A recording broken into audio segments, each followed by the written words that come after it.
My name is Eric. I work for Fielding Tree Care. I'm one of our certified arborists on staff.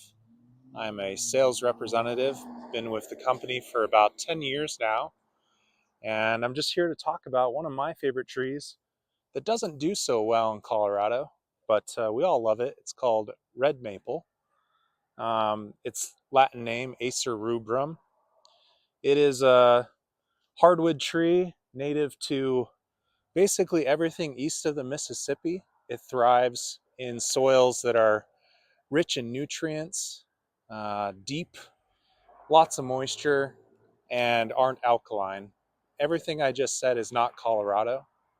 Our biggest issue that we have with this particular tree species is that it's prone to something called chlorosis. This is a nutrient imbalance um, caused by a lack of an inability to uptake iron and manganese out of the soil. Our alkaline soil is too toxic for the root system to properly develop, and just kind of strangles the tree itself. All things considered, it's still a pretty tree if it's well taken care of. Some general characteristics about the tree: if you look at it, it's got relatively smooth, grayish white bark. On older trees, it starts to develop these furrows. That's what these are.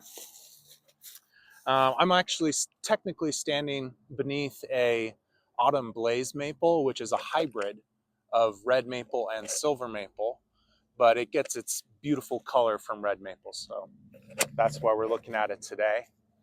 As a species in general, a hardwood, it gets usually 60, maybe 90 feet tall at maturity. There are exceptional examples out east, Pennsylvania, Michigan, that kind of area, of forested environment where it'll exceed 100, 120 feet tall. And then as far as like its stature, it's got a nice, decent crown spread. It's usually very rounded or pyramidal form. It depends on the cultivar. Blaze maple is definitely much more pyramidal with upright, arching codominant branch attachment. Red maple is usually more rounded. The branches will attach at a 45-degree angle. They have different buds. They're more flowery, that sort of thing. So in general, red and blaze maples will have palmately leaved lobes, or sorry, palmately lobed leaves.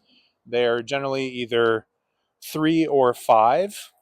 So this would be 5. They come in all beautiful shapes and colors in the fall.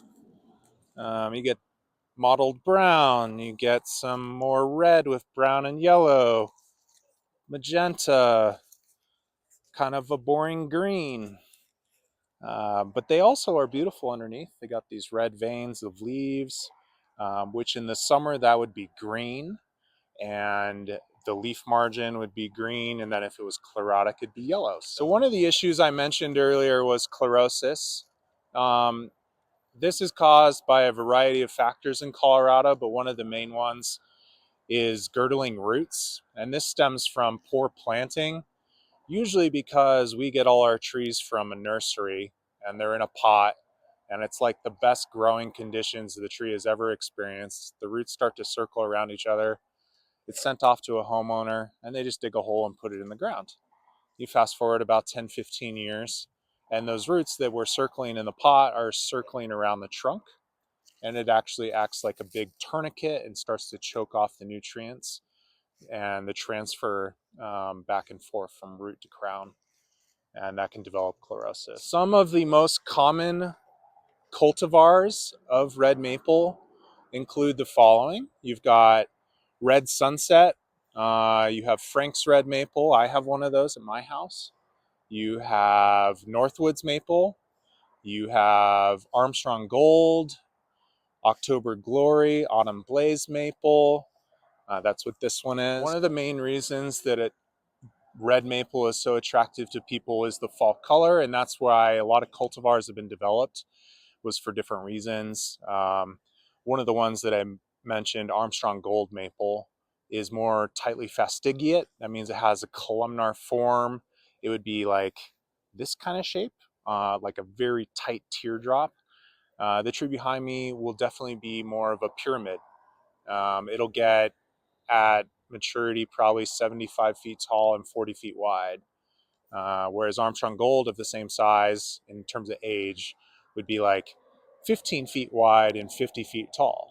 So you have to think about different placements for your trees if that's something you're worried about. So one of our biggest problems that we have with this species, apart from chlorosis, nutrient deficiency, is that we're right on the boundary of proper like elevation for the species.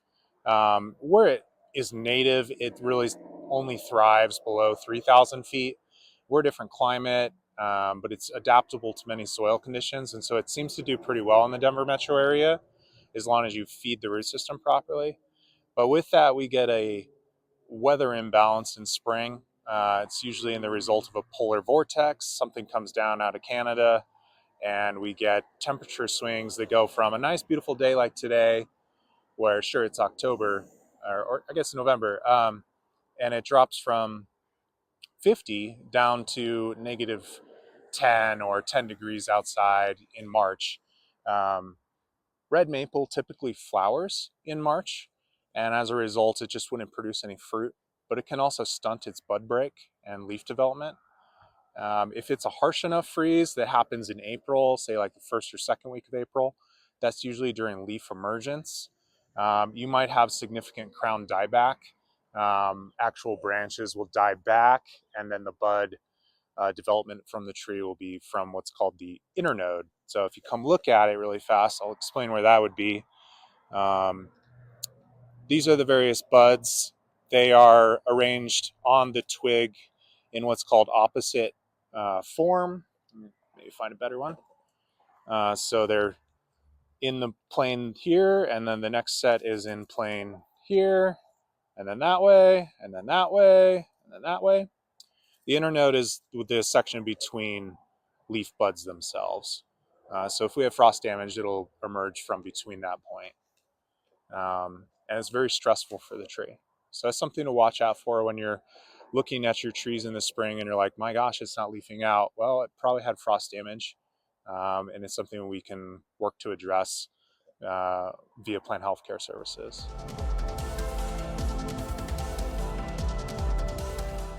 Well, thank you for joining us today. And if you like what you've seen, please give me a big shout out. It's a competition, despite what everyone else is saying, for the best video.